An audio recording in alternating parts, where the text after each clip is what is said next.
Hi everyone, welcome back to Wesno's Tech News and Reviews. Today I want to talk about the frustrations that I have found with the Huawei Band 8. So this is the all-new tracker to the 2023 fitness tracker market, and it does go head-to-head with the likes of the Mi Band 8, the Redmi Smart Bands, as well as the Realme watches. Now it is budget, and yet this is the third generation. As of 2021, when the Huawei Band 6 came out, that was a revolution. But now, well, let's just get into this review and let me vent some of the frustrations I have found with this fitness tracker. First of all, we will start with the design. Then we'll talk about the display, and then we'll talk about the features and functions and the frustrations that we find there. So let's kick off with the design. Now the tracker does cost $50, so it's not exactly free, and yet we get a very cheap TPU strap. Not silicone, nope, it's a rubber strap. Yep, it's a watch type clasp. Lucky for us, that's a good thing, but it's a plastic clasp that is very clumsy, and if you pull it too hard, you might snap it. Now, it's not all bad about the straps. You can actually easily remove them now, thankfully, because on the previous models, that was a bit of a hefty task. Now, if we talk about the watch case, well, it's still plastic. It's not barrel-like like before, but it's plastic. That's it. It doesn't even try to look premium. It's just plastic. On the display front, it's not exactly roses either, considering that we still see a 1.47-inch AMOLED display.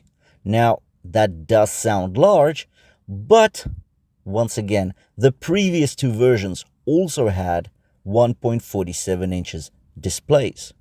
Let's talk about resolution. 194 by 368 pixels, giving us 282 ppi, aka pixels per inch.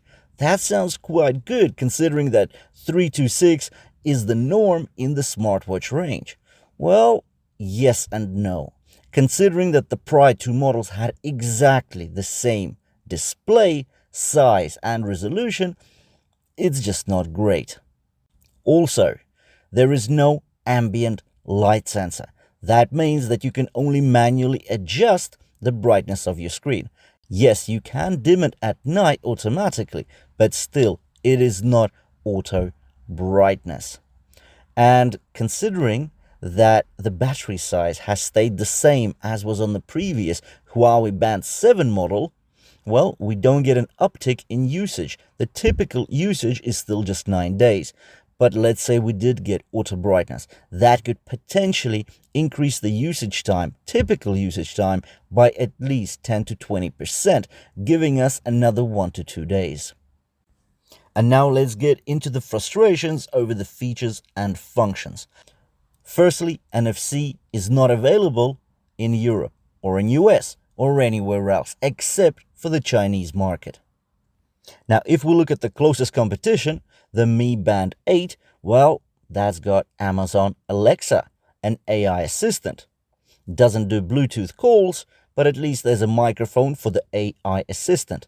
Now, with Huawei Band 8, or the previous models, there's no microphone. So there's no AI assistant to connect to ask questions, to get the weather, to record shopping lists, nothing like that.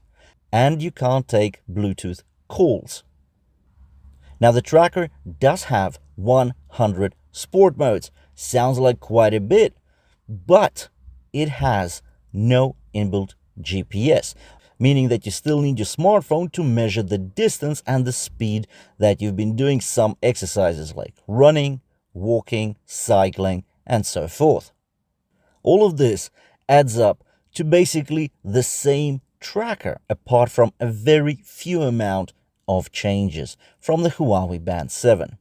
Well, thanks for watching my frustrations with the Huawei Band 8. It's not a bad tracker, but it could be much, much better. Make sure to subscribe to the channel because we will bring you heart rate accuracy tests, comparisons with the Mi Band 8, with the Realme and the Redmi trackers as well. Thanks for watching, and I'll see you in the next one.